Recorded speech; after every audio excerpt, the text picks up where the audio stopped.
Welcome to the AFTAC Ashraf podcast. Right.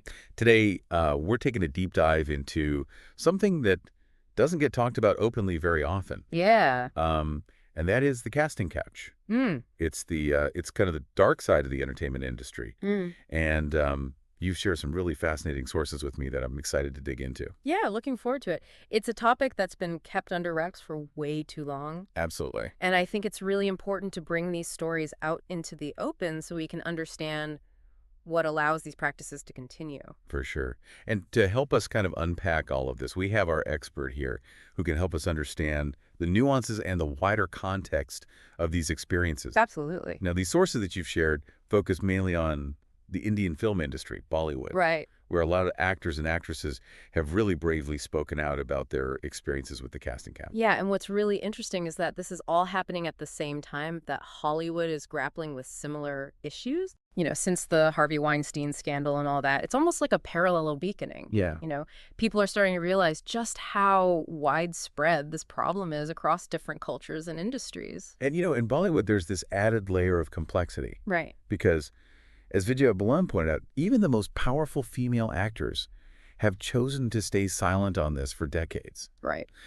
She actually said, to think that even the most powerful female actors chose to keep silent on the matter for decades is a reflection of how women, however successful they may be, don't feel safe addressing sexual harassment. And that silence speaks volumes about the power dynamics involved and the fear of what might happen if they do speak out. Yeah. It's a culture where saying something could actually hurt your career or even put your safety at risk. Exactly. So given that, some actors are actually choosing to speak out, that's huge. It is. I mean, they're breaking the silence and challenging the status quo and hopefully opening the door for a more open and accountable industry. Exactly. What they're sharing gives us a real glimpse into the ways that exploitation can happen, Yeah. how power gets abused, and just how hard it is to deal with these situations. Let's start with Ayushmann Khurrana's experience. I mean, he's super successful now, but early in his career, he was propositioned pretty directly by a casting director. Wow.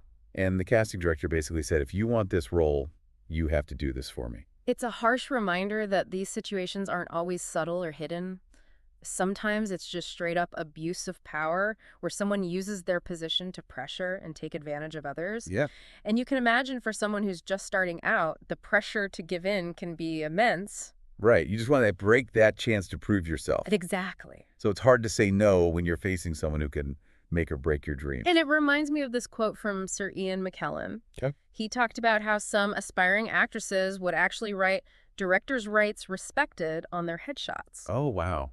That's really disturbing. It shows how deeply ingrained this idea is that you have to make compromises.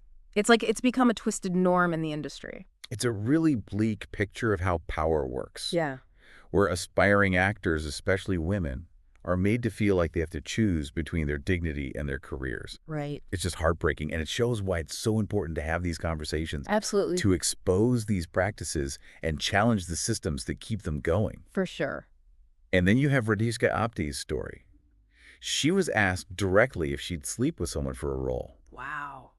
And get this, when she refused the person asking, actually laughed. Seriously. Like it was some kind of joke. Yeah. It's just shocking how casually some people treat these propositions, Yeah. how they normalize it, and just brush off the seriousness of it. It's like they don't even see it as harassment. Right. Which says a lot about the environment that allows this to go on. Yeah, it really does. It shows a culture where that kind of behavior is just accepted. Right. And it needs to change. And I think these conversations are a good place to start. Absolutely. Yeah. And that brings us to Kalki Coughlin. She described the casting couch as something that was always trying to entangle her, but she managed to escape its grip. Wow. This idea of being entangled really got to me. Yeah. Because it just suggests this constant looming presence Right. that's hard to shake off. It is a powerful image. Yeah. It gives this feeling of being trapped, almost like you're caught in a spider web. Right. And for many actors, especially women, it feels like there's no escaping it. It's like this open secret, Uh-huh. something everybody knows about, but no one talks about openly. Right. Like speaking out is somehow worse than the act itself. Yeah, exactly. And that silence is what keeps the cycle going. Right. And allows it to continue. And there are a lot of reasons for that silence. Yeah. Fear of revenge, lack of support, and a culture that often blames the victim. Yeah. It's important to remember that speaking out in an industry like this is really brave. It Absolutely. takes a lot of courage. It does. And not everyone has that support or the platform to do it safely. That's true. That's why it's so important for those who do have a voice to use it, Yeah. to share these stories, challenge the norms, and make space for others to speak up. Now, Ranveer Singh's story gives us a different angle. He's one of the biggest stars in Bollywood. Yeah. But even he wasn't immune to this. He talks about an incident where a man actually cried like a jilted lover when Ranveer rejected his advances. Wow. That's intense. It really challenges the idea that men aren't targets of this kind of exploitation. His story is a reminder that this is about power, not gender. Right? Anyone can be vulnerable to it. It's a really important point. It is. It broadens the conversation beyond the usual narrative Right. and highlights how complex this issue really is. And it underscores the need for everyone in the industry to feel safe. Right. Regardless of gender, we need a culture of respect where everyone feels protected and empowered to speak up against any kind of harassment. Absolutely. Yeah. Now, Tiska Chopra's experience highlights the manipulative tactics that some people use. Oh, yeah. She talked about this producer who went to great lengths to set up a situation where he could proposition her. And she had to be really clever to deflect his advances. It's not always an overt or aggressive thing, Right. but it's calculated and manipulative, Right. which can be harder to deal with. It shows how insidious these practices can be. Yeah. And how they often exist in this gray area where it's difficult to even identify them as harassment. Absolutely. It also shows how much courage and resilience it takes to navigate these situations. Especially for women who are often expected to be polite and accommodating. It's a good reminder that these situations aren't always clear-cut, Right. and they often involve subtle forms of pressure and manipulation. Exactly. Which is why it's so important to talk openly about consent boundaries and how harassment can show up in different ways. So true. Ah. It's about empowering people to recognize those red flags and to feel confident about setting boundaries.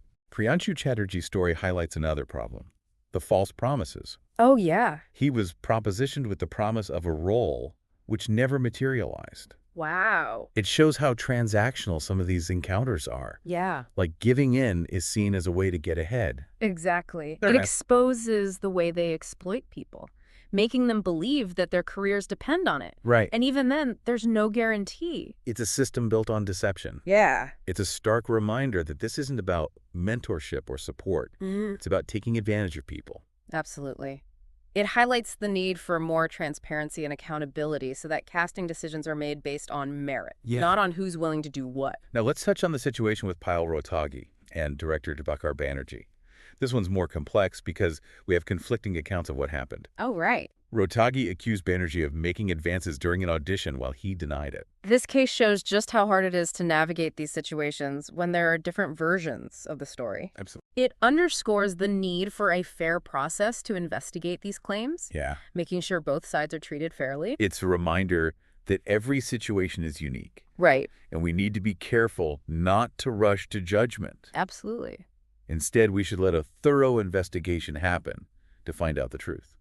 And it emphasizes the need for ways to report these incidents confidentially, Yeah. where people can come forward without fear of being punished or judged. Now, Samira Reddy's experience offers a different take.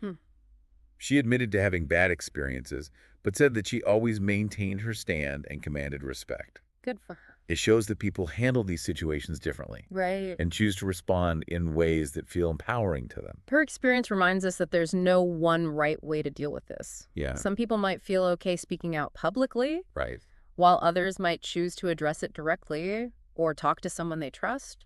It's crucial to respect those choices Absolutely. and create an environment where everyone feels safe and supported no matter how they choose to respond. It's about offering options. Right. So people can choose what feels best for them. And finally, Servine Chawla brings up an interesting point about how things vary in different parts of the industry. Okay. She said she faced more propositions in the South Indian film industry compared to Bollywood. This suggests that it might be more common or intense in some areas than others. It does. It shows the need for more research and specific strategies Yeah. to address the challenges in different parts of the industry. It reminds us that this isn't just a Bollywood problem. Right. It's a problem that affects the entire industry. Absolutely. Just in different ways. And it highlights the need for a more nuanced approach that considers the cultural contexts and power dynamics in different regions. So after looking at all these different experiences and perspectives, what are the main things we can take away from this deep dive? What are the common threads that run through these stories? Well, I think one of the biggest takeaways is just how widespread the casting couch is, Right. especially in the entertainment industry. We've heard from men, women, people at different stages in their careers, even from different parts of the industry. Yeah. And it all points to the fact that this isn't just an isolated thing. It's a systemic problem that's deeply rooted in how power works in the industry. And it seems like this culture of keeping quiet and looking the other way has allowed these practices to go on for way too long, Exactly. creating an environment where exploitation can flourish. Right. And that silence is all about fear. Yeah. Fear of losing your career, fear of not being believed, fear of being shut out. It's a system that often protects the abusers and silences the victims. But as we've seen, there are people who are bravely speaking out. They're sharing their stories and demanding that things change. Absolutely. And their courage is starting a really important conversation about how to dismantle this toxic system. Their stories are powerful. Yes. But they also show us that this is a much bigger problem, and it needs a multifaceted approach to really fix it.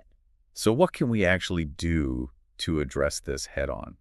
I think it starts with transparency and accountability. Okay. We need clear ways for people to report harassment without being afraid of what will happen to them. Right. And those reports have to be taken seriously, investigated properly, and there have to be consequences for the people who do these things. It's about creating a culture where these behaviors aren't just talked about as being wrong, Yeah. but where they're actively challenged and where people face real consequences for their actions. Right. And we need to give aspiring actors the knowledge and resources they need. Okay. They need to understand their rights, recognize the warning signs, and know how to deal with these situations safely.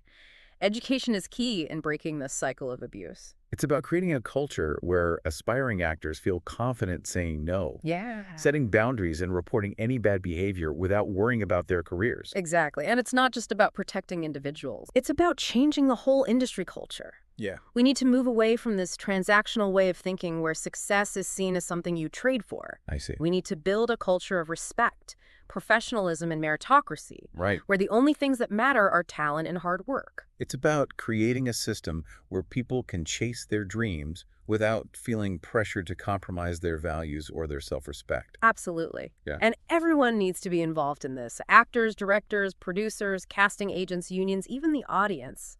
We all have a part to play in holding each other accountable and demanding better. It's about making it clear that exploitation won't be tolerated, Right. and that the entertainment industry should be a place that celebrates talent and respects everyone. Exactly. The entertainment industry has so much influence. It can shape cultural norms and societal values. By taking down the casting couch and creating a safer, more equitable environment, we're sending a powerful message that exploitation is wrong no matter what industry you're in. And that brings us to the end of our deep dive into this really complex and sometimes uncomfortable topic.